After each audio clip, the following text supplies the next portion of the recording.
Okay, there's been some nice big chunky news to get stuck into. A lot of people have been saying, is it that big a deal? Which I totally understand. But it is, in fact, the WSL's new TV deal.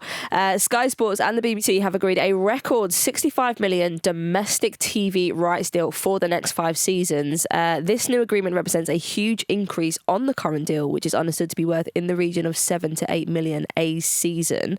So just to explain a little bit more about the deal. So Sky Sports have been given up to 118 live WSL matches per season. To put that into perspective, I think that's massive. There's like 130 something games. Yeah, so they do have access to show those 118 live games. They have 78 of which will be exclusive to Sky, and the commercial broadcaster will also have 75% of the first choice picks. So it'll be really interesting to see how that 118 games. So, like, surely they're not going to show all 118 games live. It'll be really interesting to see what Sky do with the access that they do have. I know going up to this point, they've pretty much only shown 1 or 2 games across Sky, but this will obviously give them access to show maybe 3 or 4 at the weekend. So we might actually see more games being shown on Sky behind the paywall. The YouTube will then pick up the sort of the bits after the matches have dropped, so like the highlights and things will be shown on YouTube. So I think the whole match will be shown on YouTube afterwards. But so in terms of accessibility, there's 78 games essentially will be behind. You need Sky 100% live. Yes, right. Sky obviously isn't inexpensive. So yeah, what are your thoughts on sort of putting games, the big games, the top games, the ones that they know everyone is gonna want to watch, the ones that demand the most attention, behind a paywall? Do you think that's helpful?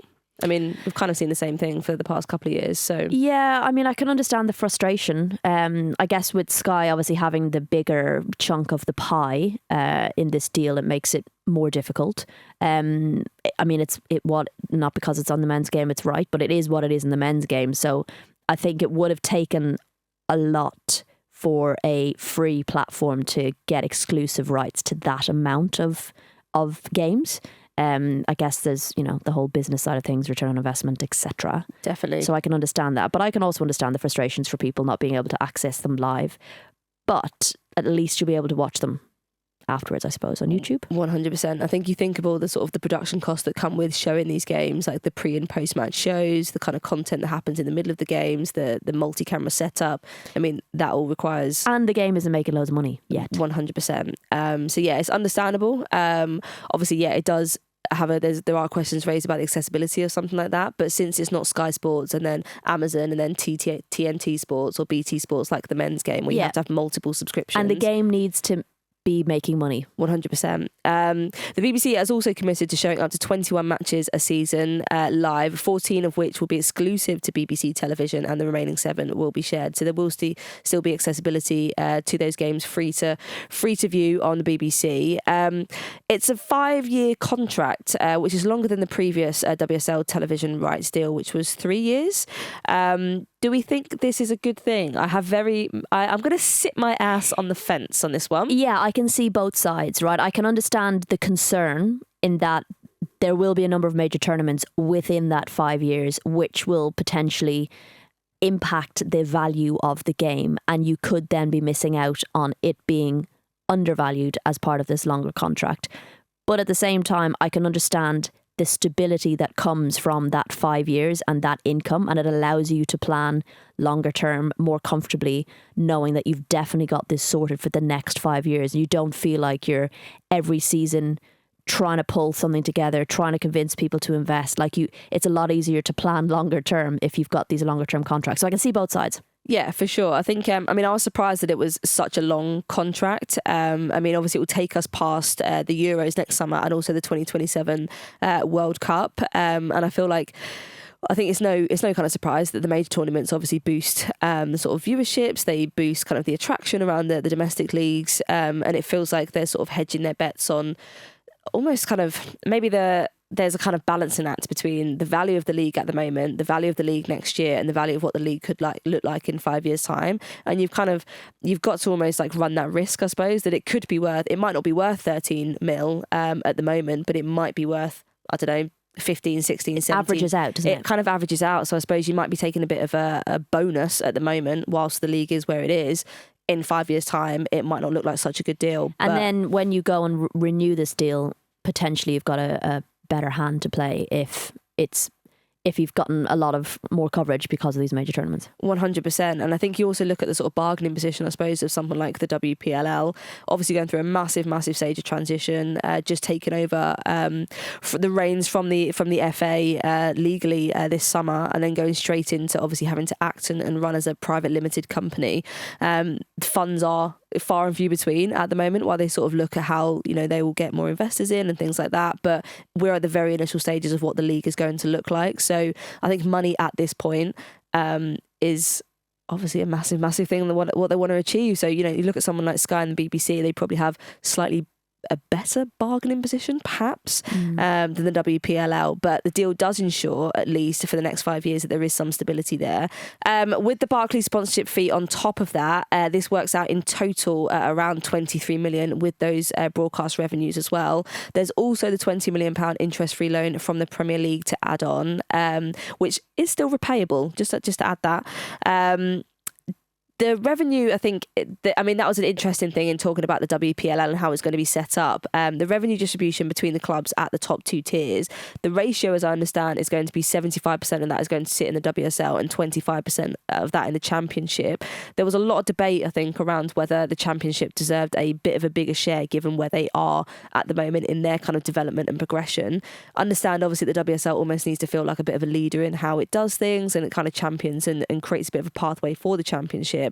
But the Championship, I mean, the Championship players don't even have access to the PFA at the moment, and we've seen the state of some of the pitches, we've seen the state of, you know, some of the clubs and how they've gone very quickly into, you know, lower tiers because they've not been able to keep up financially. So what are your thoughts on the 75-25 split? I think it needs to be more needs to go to the Championship. I know when we spoke to Maggie Murphy last season, and she kind of talked about it being a bottom-up approach, which would be great, I think, in an ideal world. I think, you know, 50-50 at least would be a way to start. Like, I mean, ideally we'd be giving more to try and get the Championship up a bit and close that gap, but I do think it's a bit top heavy for sure. Well, in terms of support that can be delivered to the Women's Championship, it'll be super interesting. And we kind of touched on this before the pod started about whether Sky and the BBC choose to show any Championship games. There is obviously the deal does pertain only to the WSL, but I think there could be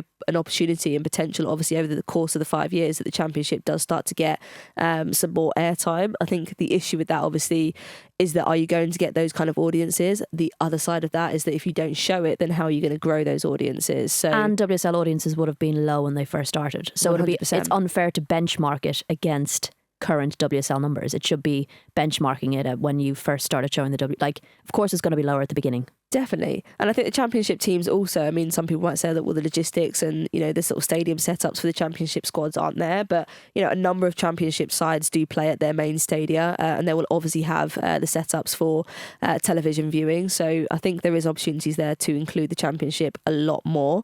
It's understood that most of the televised games will be on a Sunday. Sky's main slot is expected to be on a Sunday at noon, with the BBC's most regular slot likely to be after that at 2:30 p.m. I actually love a late Sunday night fixture. You know, I love a red. I love a red wine. I love a red wine. You're going to be told off now. Why? Because fans don't like having to go to games late on a Sunday. Yeah, but what fans? Because I'm a fan and I'm at home, cozy. I'm just telling you what people say. It's like, what about the families? That's the other argument. Look, the elder fans, some of us who are sitting here with man flu and can barely get off the couch, we love a glass of red watching a juicy Sunday night fixture.